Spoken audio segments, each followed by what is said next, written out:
BTW. Happy spouse, happy house.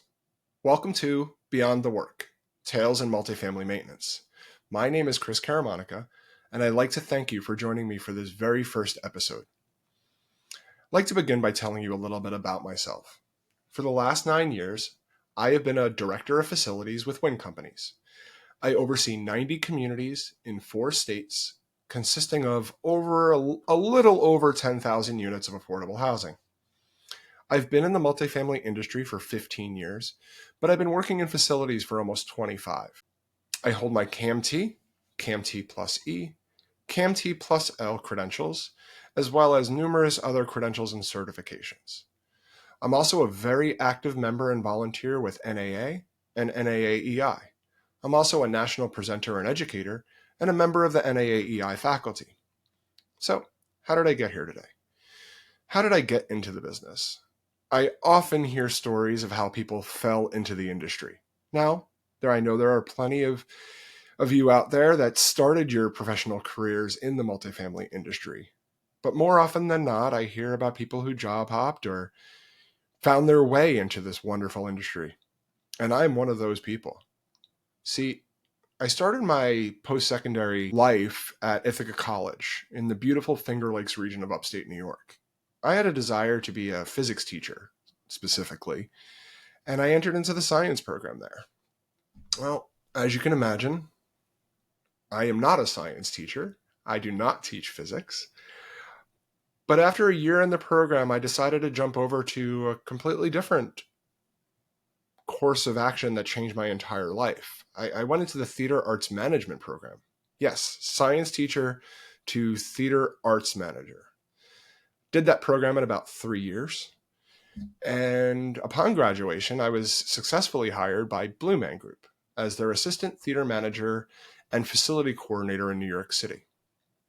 While at Blue Man Group, I oversaw 5 different facilities in New York that Blue Man ran out of, as well as 6 apartments. That was my first real taste of the apartment industry, and I have some stories to tell there. From there, I moved on to Jujamcyn Theaters, which is the 3rd largest Broadway theater landlord. Oversaw countless beautiful Broadway theater productions as their facilities director. There's a couple stories there too. But in late 2008, due to the economic downturn, I was let go from my position. It was difficult. It was challenging. I had only known theater for approximately 8 years. And that's what I wanted to do. So I applied for jobs at museums and other theater organizations. I even applied for a job at Yankee Stadium. But I also didn't limit myself to what my degree was. I looked outside. I went outside the box, and I applied for several jobs in the multifamily industry, apartment communities. Made sense. Some of the skills were transferable, and honestly, I needed a place to live. So here I was out of work with a newborn. And how did I get into the business? Well, one of those multifamily jobs that I applied for was a maintenance supervisor job at a small 100-unit property in East Rutherford, New Jersey, overlooking Giant Stadium, working for one of the largest REITs in the U.S. The hiring manager looked past my degree, looked past my work experience, looked past my resume, and saw me, saw my drive, my skills, my experience, my desire, and maybe a little bit of desperation. So I was successfully hired, and in May of 2009, I started in this wonderful multifamily apartment industry. I got hired as a maintenance supervisor, and I just had to figure it out. I had never been a maintenance supervisor. I'd never been a tech, never been a porter or a cleaner. I knew nothing. I had no formal training, no classes, no guidebook, nothing. Didn't know how to do my job. Sometimes the best way to learn something is to know nothing. And boy, did I learn a lot in that first year. I have lots of tales to tell about those early years, but today let's focus on one specific tale and how I learned about preventive maintenance. I said at the beginning, happy spouse, happy house. I had a new job, new apartment, and new career. I was new to the industry. I said I needed a place to live, and thankfully this job afforded me a 2-bedroom apartment as part of my new role. But also, with that came having to be on call. I had no idea what that meant. Not many emergencies in the theater business, plenty of late nights and early mornings, but not many things got me out of bed in the middle of the night. So 3 months into the job, I was getting 8 to 10 calls a week, almost every single night. It wasn't a big deal. I was getting paid. I'd wake up, change a smoke detector battery, unclog a toilet, repeat. I didn't mind, but my wife did. She didn't know how long I was going to be gone. She didn't know if another call would come in. Sometimes we often forget that on-call not only affects our team members, but it also affects those in our lives.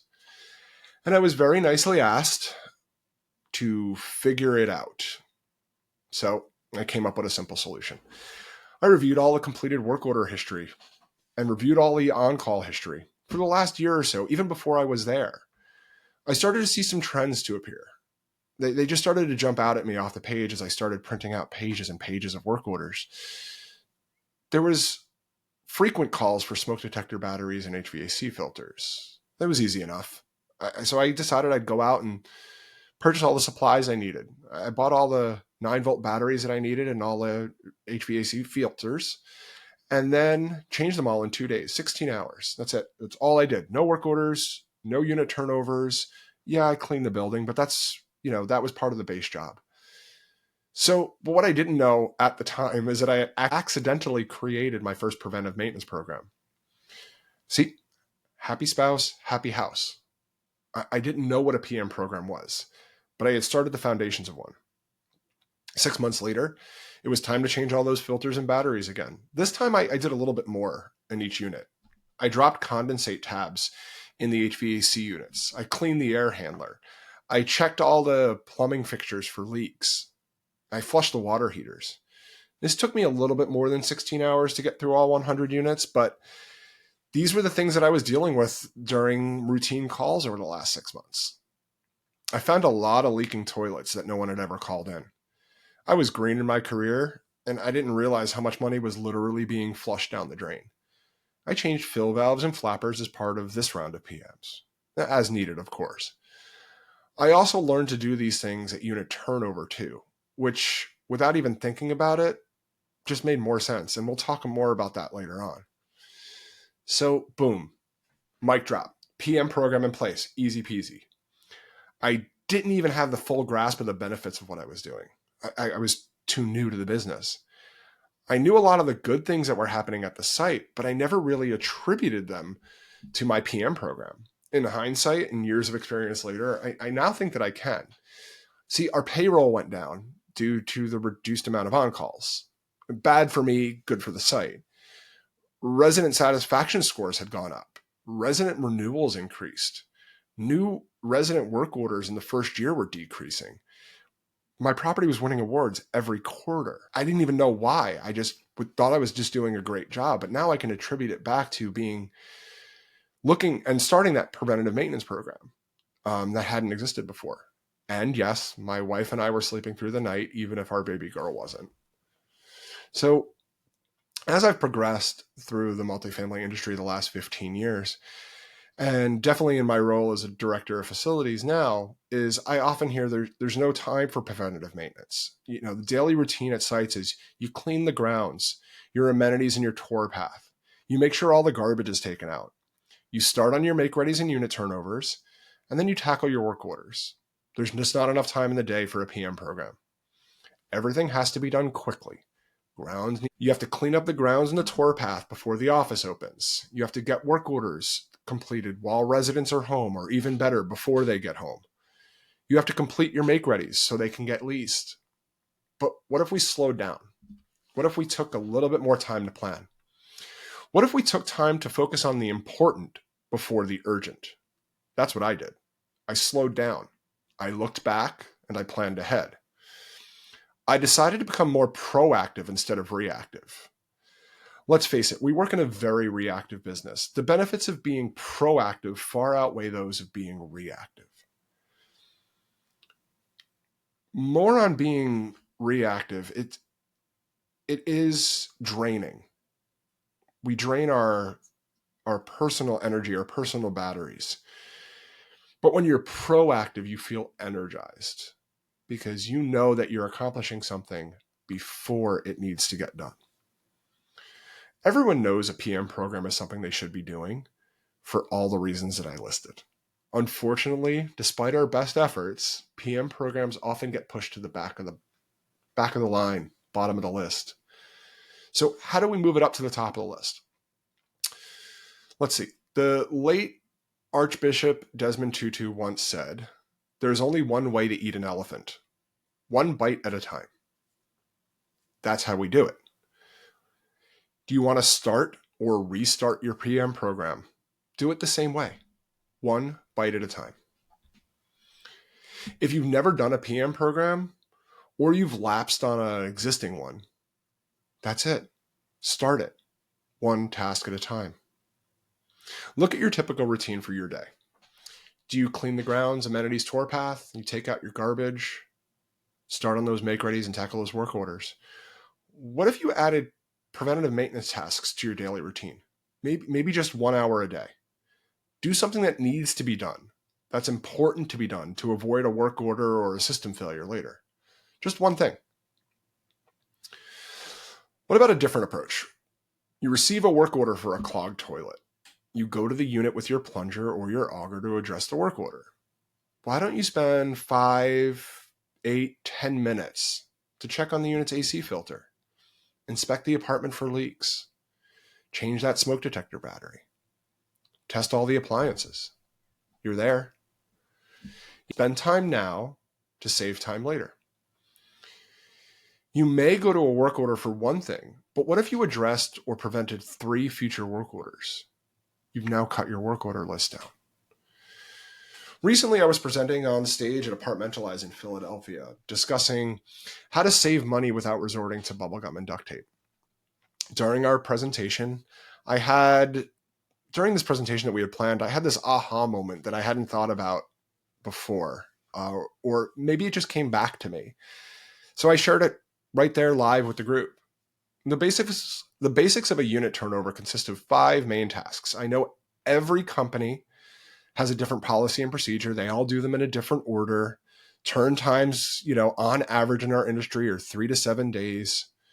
But by and large, the 5 basic tasks are a move-out inspection and lock change, painting the unit, cleaning the unit, performing maintenance in the unit, and completing the carpets and flooring. The 4th item, performing maintenance in the unit, is where I had my aha moment. You see, I've turned hundreds of units in my career. I've inspected, I don't want to say thousands, but it's probably thousands at this point.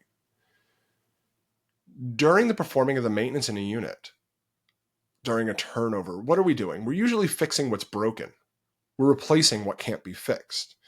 And ensuring what is not broken or needs to be replaced is working. But are we checking everything to avoid a future failure? Let's go back to that.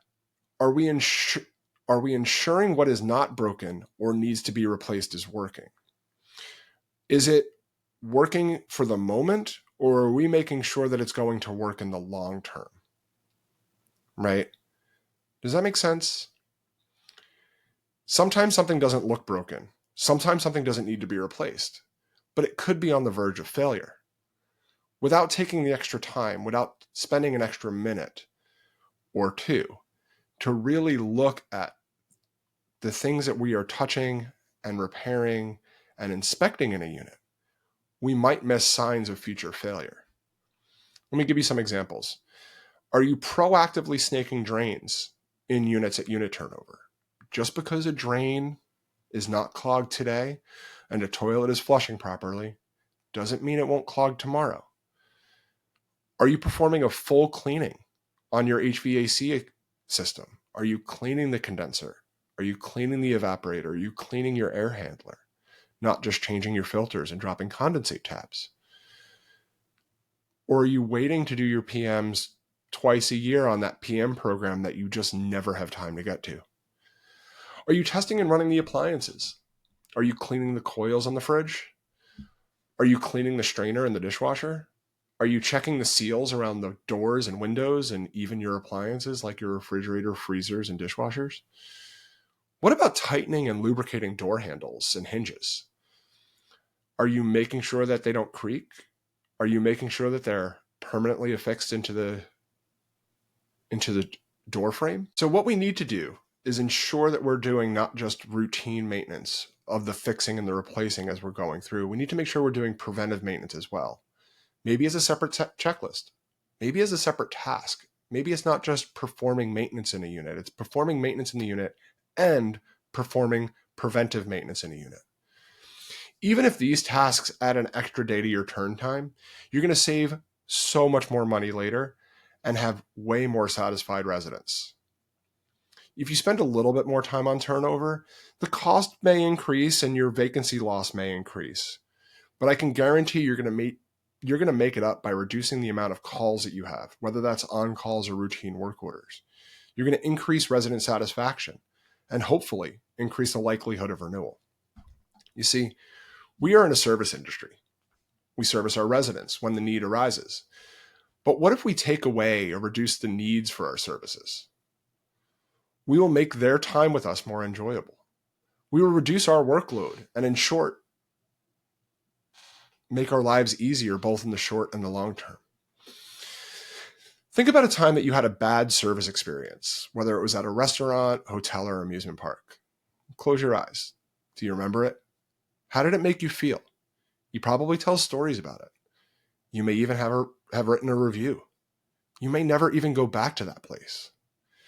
If we provide proactive service and preventive maintenance, that we reduce the number of services our residents need, we're also reducing the amount of opportunities for those negative experiences, and we can provide better service.